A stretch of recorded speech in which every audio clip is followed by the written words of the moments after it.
Welcome to TechieLeopard channel. In today's video, I'll show you how to send a Microsoft Teams meeting invite.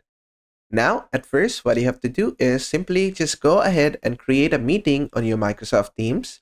For that, you need to open up your Microsoft Teams, then come here inside Meeting tab. And from here, you either can create a meeting link or schedule a meeting. If you click on Create a Meeting Link, you can give it a title, then just click on Create and Copy Link. And just wait, a meeting link will be created over here.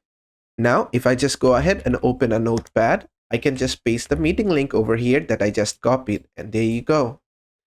And if you want, you can also schedule meetings. How to do that? Let me show you. You can just go ahead and click on schedule a meeting.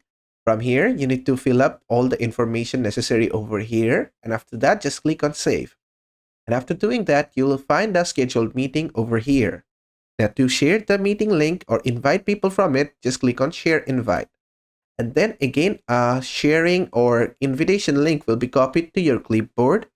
Then if you go to your notepad, you can paste it over here. As you can see, it's well properly structured, more than the previous one, because it's a scheduled meeting, so it gives the time and date as well. And basically, that is how to invite people to a meeting on Microsoft Teams. I hope this video was helpful. If it was, please give it a thumbs up and don't forget to subscribe.